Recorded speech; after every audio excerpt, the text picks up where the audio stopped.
the moment of writing this script, the Star Wars Battlefront Classic Collection is only a week and 2 days from release. By the time this video is recorded, edited, and uploaded, I'll probably be playing it, watching those wrist rockets in the halls of Coruscant. If I can get on the servers, that is. What a shock. Another bad launch for an anticipated game. At least it's on topic with this video. But I still have my PS2 with the original disc, and I still own both games on Steam as well. I'm not really going to spend another $30 on these games, am I? Of course I did. Like a fool. These are games that I grew up with. Games I remember playing with my dad under my loft bed on that tiny little CRT TV. They carry weight. They carry memories. They carry nostalgia. And Battlefront 1 and 2 are not the only games on that nostalgic list. There's another little 3D platformer from the N64 that captured my heart as a child that I'll be talking about later in this video. But for now, let's focus on nostalgia as a concept. Nostalgia has power to draw us in with that sweet, sweet hit of serotonin and dopamine. Like that sweet memory of clicking the subscribe button on that cool, small YouTube channel you found. Getting to be a part of a little community before anyone else. No feeling quite like it. Nostalgia carries a large portion of the gaming market these days, and really, entertainment at large. In some ways, I don't always love it, but it can be difficult to stay away from when it suddenly is tugging at those good memories. I guess the real question is nostalgia keeping us trapped in the past? After well over a decade of Marvel movies that have essentially been reskinned over and over again, entertainment has started to get tiring. And it's not just movies.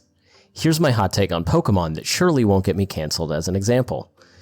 It's all the same damn game, reskinned and re-released over and over again. If you've played one, you've basically played them all. It's Nintendo's Call of Duty, and it may just be about time to put it down. Please don't kill me. Sometimes it feels like every new major release is just another sequel, prequel, remake, or remaster, and yet the money says that it works. And while not all these projects are bad and can still offer some real worth, we'll get to that soon, I do think nostalgia can draw us into a world devoid of new experiences and new stories. You probably feel nostalgic towards something because of the experience attached to it. Maybe it was the first time you ever played a game with a certain mechanic, or it had an impactful story, or you bonded with a loved one through a shared experience. Sometimes I wonder, though, is it best to be constantly reliving these old memories when we could actively be creating new ones? New stories and experiences can still be told, and they should be told. It's fun to look back on the past, but we also don't want to lose sight of the future. New experiences surround you every day. Whether it's that new indie game, or that movie that doesn't belong to an existing franchise, it's very possible to find new experiences that hold an importance to you. These new experiences can show your growth as a person, representing where you are now, rather than constantly remembering where you were then. It's also meaningful to support a new creation, rather than continuing to uphold the same franchise that has been a household name for decades, while offering us little of substance in return. In an age with nearly endless choices, we keep going back to the familiar. We keep going back to the past. It's easy to get comfortable with something we have a good memory of, and forget that it isn't actually bringing that time back to us. I'm no exception. I just bought games that got a basic port to modern consoles and hardware. That port was pushed out by a soulless company that's probably overworking their developers, when I could have spent half that on an indie game with heart and soul put into every pixel, and a development team that was actually able to care about their craft. It also might actually work on launch day. Based on my whole argument so far, buying Battlefront doesn't make much sense. But to my nostalgia, it makes complete sense. And maybe that isn't always a bad thing. I am not immune to nostalgia, and honestly, I wouldn't want to be. The problem lies less with nostalgia itself, and more with that overwhelming feeling being taken advantage of. Using it as a tool to pull us around and get us to spend our money, even if the end product isn't all that good. But that is not to say that I don't want some of these sequels and remakes for the things I like. In all actuality, there are some titles that I do believe deserve to see the light of day again, allowing new audiences to experience what otherwise may be forgotten. One game in particular is Bomberman Hero. Coming out during the time of gaming greats like Super Mario 64, poor little Bomberman never really stood a chance. This was always going to be the unremembered B-list game in comparison to its genre-defining brethren. But I will always have fond memories of this game. Again, most of that comes down to playing the game with my dad, taking turns going through levels and trying to defeat bosses when one of us was struggling. That was typically me, since I was so young and at the time didn't have a great grasp on video games.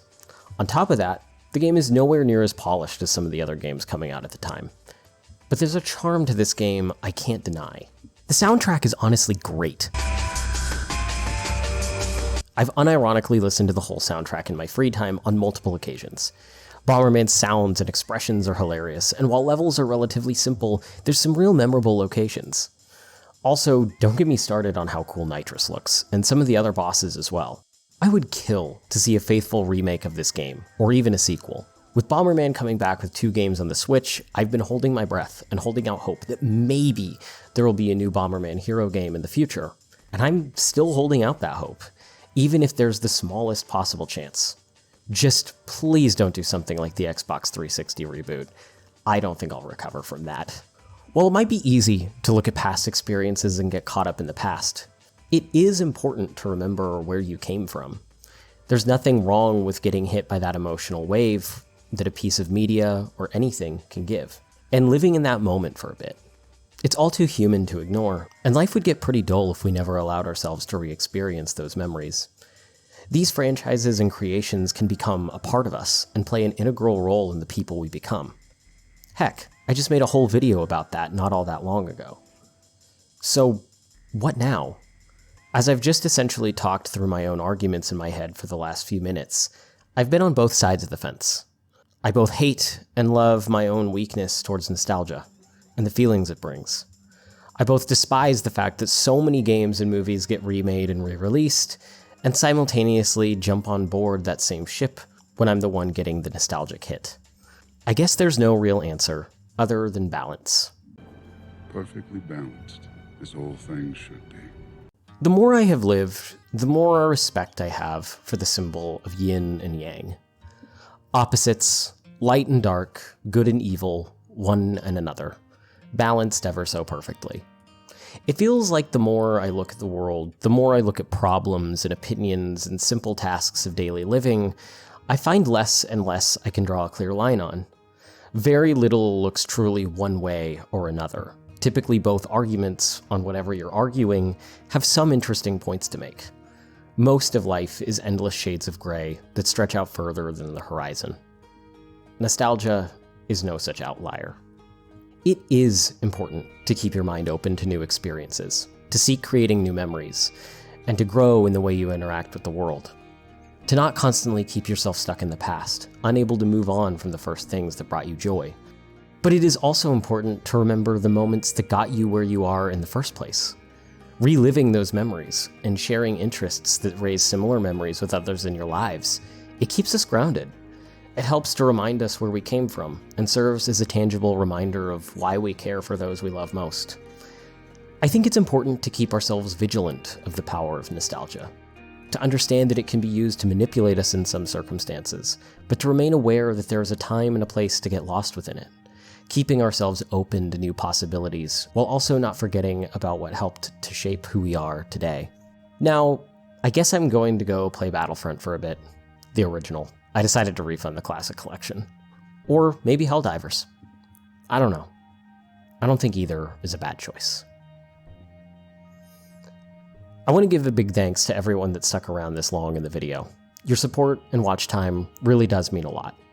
This video was a little bit of an excuse to talk about games that I'm nostalgic for, like Bomberman Hero, but also just a way for me to get my thoughts out about how I think of nostalgia and where I think it's put us in today's media. It would mean a lot if you left a like on the video if you liked, comment if you have any dialogue to add, and subscribe if you want to see more of my content. Why don't you go watch another video too? There might not be many, but I think they're pretty good. Now, go boop a snoot.